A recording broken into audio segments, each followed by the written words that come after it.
एसआरएची किमया, एसआरए म्हणजे slum rehabilitation, झोपडपट्टी पुनर्वसन, त्याची किमया फार गमतीशीर आहे. तुम्ही पाहिल्यावरती ऐकल्यावरती तुम्हाला धक्का बसेल. जिथे अवघी 100-125 घरं आहेत तिथे जवळपास 1455 घरांचा प्रोजेक्ट आहे.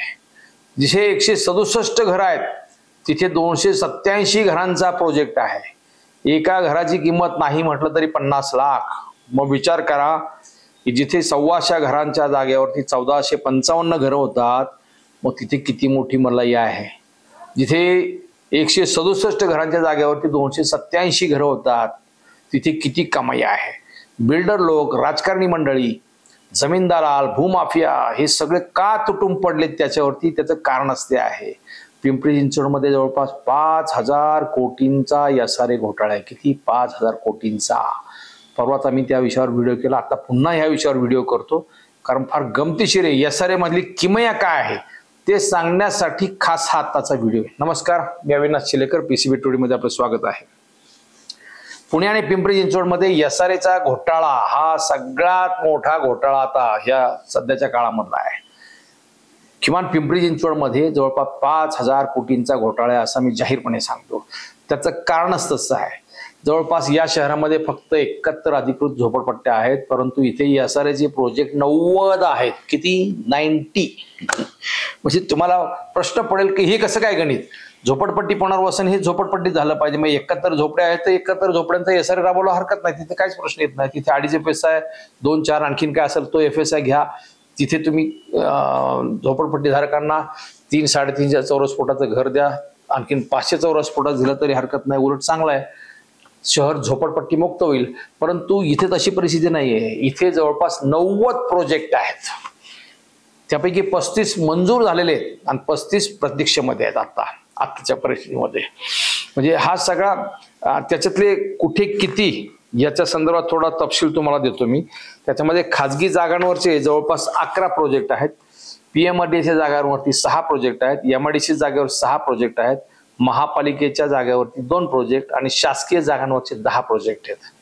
म्हणजे SRA स्लम रिहॅबिलिटेशन अथॉरिटी त्यांच्या मार्फत हे सगळं काम होतं. बरोबर. आपण रावेतचा विषय पाहिला. रावेतमध्ये 14 एकर जागेवरती जिथे ती महारवतनाची जागा आहे, प्राधिकरणाची ॲक्वायर लँड, प्राधिकरणाने भरपाई देऊन संपादित केलेली जमीन 1878 मध्ये त्यावेळेस संपादित केलेली जमीन. त्या जमिनीवरती तिथले जाधव म्हणून कुटुंबीय, मूळ तिथलेच वतनदार आहेत. ते त्यांच्या 4-5 पिढ्या तिथे राहतात. परंतु तिथे त्यांची काय घर असेल थोडीफार. आता आपण महापालिकेच्या रेकॉर्डनुसार, महापालिकेचा झोनीपूरचा रेकॉर्ड आहे, झोनी झोपडपट्टी निर्मूलन पुनर्वसन विभाग त्यांचा रेकॉर्ड, तर ते 1,400 झोपड्या आपण गृहीत धरू. प्रत्यक्षात आहेत 550, पण 1,400 त्यांनी म्हटलं ते 1,400 म्हणू आपण. ह्या 1,400 झोपड्या नाही आहेत त्या, तिथे त्यांची घरं आहेत. झोपडी कशाला म्हणतात? जिथे गलिच्छ वस्ती असते, जिथं ड्रेनेज सिस्टीम नाही, जिथे पाण्याची सिस्टीम नाही आहे, जिथे सार्वजनिक शौचालय असेल त्या भागाला झोपडपट्टी म्हणतो. पण इथे सगळे अगदी सुसज्ज आहेत, घरं आहेत तिथं. परंतु स्लम रिहॅबिलिटेशन अथॉरिटी, ज्याला SRA म्हणतात, त्यांनी इथे बिल्डरच्या माध्यमातून झोपडपट्टी आहे असं सांगितलं. झोपडपट्टी नसताना झोपडपट्टी आहे सांगितलं आणि तिथे प्रोजेक्ट तयार केला आणि 1,400 घरांच्या जागेवरती तिथे बांधणार आहेत 1455 घरं. त्याची डॉक्युमेंट सुद्धा आमच्याकडे आहेत. म्हणजे SRAने जो रिपोर्ट दिला त्यातील 1455 घरं बांधणार आहेत. ती जागा आहे 14 एकर. म्हणजे 14 एकर भूखंडाची किंमत आहे जवळपास 400-450 कोटी रुपये. प्राधिकरणाचा हा 400-450 कोटी रुपयांचा जो भूखंड आहे तो बळकावण्यासाठी SRA, बिल्डर आणि महापालिकेचे अधिकारी असे सगळे मिळून याच्यावरती तुटून पडलेले आहेत. तो रावेतचा जो प्रोजेक्ट आहे त्याच्या संदर्भामध्ये आता PCBने ज्यावेळेस बातम्या दिल्या या संदर्भात RTI कार्यकर्ते रमेश वाघरे यांनी उच्चस्तरीय चौकशी आणि कारवाईची मागणी केली. ती बातमी आली, पण त्याच्यानंतर आम्ही सखोल चौकशी केली त्या विषयाची. अक्षरशः त्या मंडळींची फसवणूक आहे, लूट आहे. सर्व दलित पीडित अशी मंडळी आहेत. त्यांना ह्यातलं अज्ञान आहे, त्यांना नेमकं कायदा किंवा हे गोष्टी माहिती नाहीत. परंतु त्या लोकांना जबरदस्तीने तिथे सह्या करायला लावून SRA करायचा असं सांगून ती संपूर्ण जागा ताब्यात घ्यायची असा तो विषय आहे. आणि तिथे 14 एकर जागा म्हणजे 400-450 कोटी जागा ताब्यात घ्यायची. त्यांना म्हणजे अक्षरशः आवळा काढून भोपळा आपला आपण म्हणतो ना थोडक्यामध्ये, पण त्यांच्याकडून फक्त ती जागा 1 गुंठा 1-2 गुंठेची असेल, त्यांना सांगायचं तुम्हाला तेवढं घर देतो. प्रत्यक्षामध्ये बिल्डर ह्याच्यामध्ये जे बांधणार आहे ते किती पट्टीत 1,200 घराच्या जागेवर 1455 घरं होणार आहेत तिथे. म्हणजे विचार करा, जस्ट इमॅजिन 50 लाखाचे घर म्हटलं तरी आज 700-750 कोटी रुपयांची मालमत्ता तिथे तयार होणार आहे. आणि ह्या मंडळींना काय मिळणार तर काहीच नाही. म्हणजे तसा तो प्रकार SRA मधला हा फक्त जाधवांचा सांगितला, रावेत मधला. या विषयावरती आता शासनाने उच्चस्तरीय चौकशी सुरू केलेली आहे. अद्यापर्यंत त्याची बातमी आलेली नाहीये. परंतु ह्या विषयावरती विधिमंडळात उद्या कदाचित शेवटचा दिवस आहे विधिमंडळ अधिवेशनाचा, त्याच्यामध्ये हा प्रश्न उपस्थित होण्याची दाट शक्यता आहे. आणि हे नेमकं प्रकरण आहे काय, झोपडपट्टी नसताना झोपडपट्टी दाखवली कशी, म्हणून महापालिकेचे कक्ष अधिकारी त्याला जबाबदार आहेत. महापालिकेचे कक्ष अधिकारी म्हणून अण्णा बोधाडे तिथे होते. त्यांनी त्या संदर्भातला रिपोर्ट दिला होता की इथे सर्व सुसज्ज आहे परंतु झोपडपट्टी सदृश्य, शेवटचं एक वाक्य टाकलं आणि त्या वाक्याच्या आधारावरती SRAनी त्यांचा पण रिपोर्ट तसा केला, स्थळ पाहणी अहवाल तयार केला. SRAचे जे आता जे मुख्य कार्यकारी अधिकारी गटणे, सुहास गटणे, त्यांच्याकडं मी या संदर्भात चौकशी केली, मागणी केली. हो म्हटले, आम्ही तिथे जाऊन पाहणी केली, तिथे झोपडपट्टी आहे. प्रत्यक्षात झोपडपट्टी नाही मित्रांनो. आणि तिथे आम्ही SRAला मंजुरी देत आहोत, तो SRAला पूर्ण अधिकार आहे. अशा पद्धतीने झोपडपट्टी नसताना झोपडपट्टी दाखवून SRAचा प्रोजेक्ट राबवायचा, हे रावतचं अत्यंत उत्कृष्ट उदाहरण आहे की कशा प्रकारे शासनाच्या विविध कायद्यांचा गैरवापर करून जमीन लाटायची, प्रचंड लूट करायची. आणि संगणमाता हे एक षडयंत्र आहे फार मोठं. म्हणजे ह्याच्यामध्ये फक्त अधिकारीच नाही, ह्याच्यात बडे बडे राजकारणी पण आहेत. महापालिकेचे अधिकारी, SRAचे अधिकारी, काही भूमाफिया, आजी माजी नगरसेवक, आजी माजी आमदार, खासदार, हे सगळे ह्याच्यात साठालोट आहे. हा फक्त एक प्रोजेक्ट मी तुम्हाला सांगितलं. अशा प्रकारे दुसरं एक, या प्रकरणाच्या निमित्ताने दुसरं एक प्रकरण आमच्याकडे आलं होतं. सेक्टर 22 प्राधिकरणाचं, सेक्टर 22 मध्ये संजय नगर म्हणून जो परिसर आहे, तिथली फक्त 167 घरं असताना त्या ठिकाणी 287 घरांचा प्रोजेक्ट तिथे SRA मार्फत मंजूर केला आहे. तिथल्या काही लोकांची संमती घेतली आणि तो प्रोजेक्ट मंजूर केला. परंतु एक लष्कराचा जवान 30 वर्ष लष्करी सेवेत असताना त्यांनी निवृत्त झाल्यावरती हा विषय सगळा पाहिला आणि आपल्या लोकांची किती मोठी फसवणूक होते ते निदर्शनास आणलं. काल त्या संदर्भात आम्ही व्हिडिओ केला, त्यांच्या स्वतःशी बातचीत केली, तिथल्या नागरिकांशी चर्चा केली. त्यावेळी लक्षात आलं की त्यांची आज 2 मजली 3 मजली घरं आहेत. आता ती घरं पाडून त्यांना 300-350 चौरस फुटाचं दुसरीकडे कुठेतरी घर देणार आहेत. त्या लोकांचा त्याला विरोध आहे. याच्यामध्ये सुद्धा संजय नगरमध्ये सुद्धा बिल्डरचा फार मोठ्या प्रमाणावरती कितीतरी शेकडो पट्टीमध्ये फायदा आहे. म्हणजे SRA हा गोरगरिबांसाठी नाही, SRA हा बिल्डर, राजकारणी यांना पैसे कमावून देण्याचं एक मोठं ते मशीन झालेलं आहे. आणि या शहरामध्ये अशा प्रकारचे 90 प्रकरणं SRAकडे पडून आहेत. त्याच्यामध्ये गमतीचा भाग असा आहे की 71 झोपडपट्ट्यापैकी 10 झोपडपट्ट्यांचं महापालिकेने यापूर्वीच पुनर्वसन केलेलं आहे.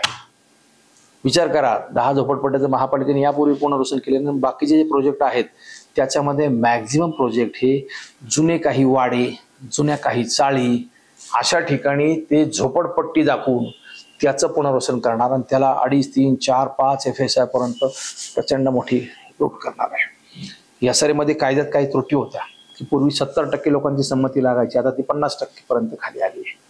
जर पुनर्वसन करायचं असेल तर 3 किलोमीटरच्या आतमध्येच फक्त लोकांना तिथे पुनर्वसन त्यांचं संक्रमण शिबिर असायचं, आता ते 5 किलोमीटरपर्यंत लांब आहे. म्हणजे त्यातले जे काही त्यातल्या त्रुटी आहेत त्या प्रचंड आहेत. त्याच्यामध्ये 360 चौरस फुटाचं त्यांना घर मिळतं. पूर्वी 14 मजल्यापर्यंतच इमारत असायची, आता ती 70 मीटर म्हणजे 22 मजल्यापर्यंत वाढवली जाऊ शकते. म्हणजे त्याच्यामध्ये फायदा कोणाला होणार, या लोकांना नाही होणार, फायदा होणार बिल्डरला. म्हणजे अशा प्रकारे SRA कायद्यामध्ये खास यांच्यासाठी बदल करून घेतल्याने संपूर्ण SRA कायदा हा बिल्डरच्या फेवरमध्ये किंवा जे डेव्हलपर आहेत, जे विकसक आहेत, त्यांच्यासाठी जितका झुकवता येईल तेवढा झुकवलेला आहे.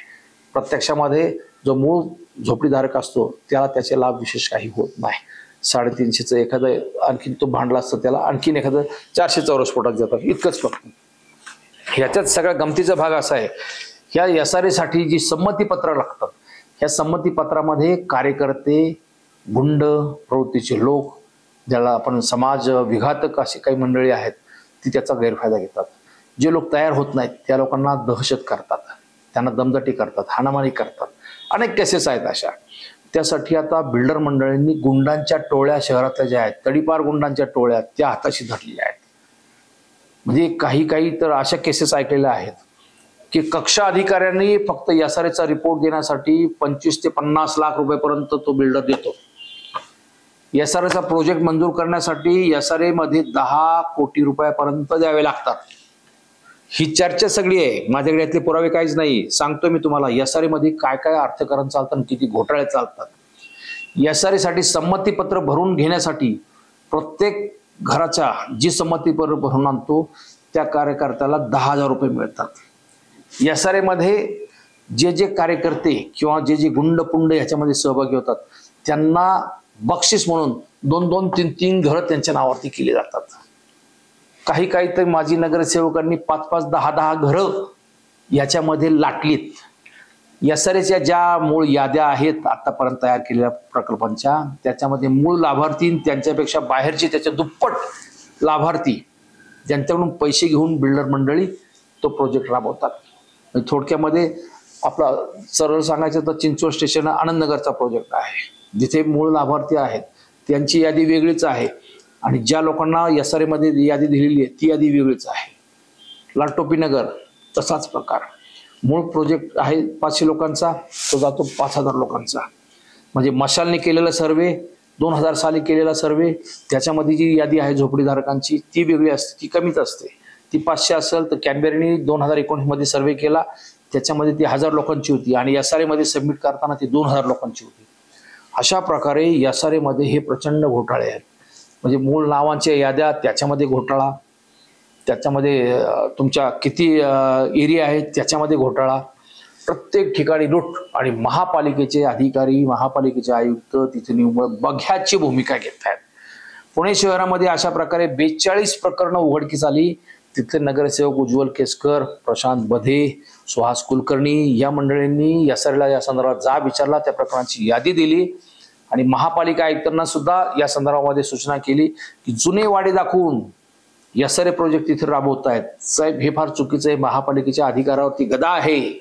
तर SRAच्या अधिकाऱ्यांनी नंतर महापालिका आयुक्तांबरोबर बैठक घेतली आणि महापालिकेच्या कक्षा अधिकाऱ्यांकडून जो रिपोर्ट घेतला जायचा SRA संदर्भामध्ये की SRAची ती नेमकी पाहणी रिपोर्ट किती झोपड्या आहेत काय वगैरे, तर त्याला आयुक्तांची संमती असल्याशिवाय तो प्रोजेक्ट SRA सँक्शन करणार नाही अशी त्याच्यात एक अट टाकलेली आहे. पिंपरी चिंचवडमध्ये असं काहीच नाहीये. कक्षा अधिकारी सरळ रिपोर्ट देतो. अशा प्रकारचे जे 35 प्रकरणांचे आतापर्यंत मंजूर झालेली प्रकरणं, त्या सगळ्या प्रकरणांमध्ये झोनिपूच्या अधिकाऱ्यांनी रिपोर्ट दिलेले आहेत. त्या परिसरातले आपल्या पिंपरी चिंचवडला 8 कक्षा अधिकारी, 8 प्रभाग अधिकारी आहेत, ते प्रभाग अधिकारी रिपोर्ट देत असतात. त्याच्यामध्ये सर्वेअरचा सही असते, ज्युनियर अभियंत्याची असते, डेप्युटी म्हणजे उपअभियंत्याची असते, कार्यकारी अभियंत्याची असते, यांच्या सह्या असतात. ते रिपोर्ट देतात आणि त्याच्या आधारे SRA सगळा प्रोजेक्ट रिपोर्ट तयार करून तो राबवत असते, त्याला सँक्शन देत असते. ह्याच्यातलं अर्थकारण फार गमतीशीर आहे मित्रांनो.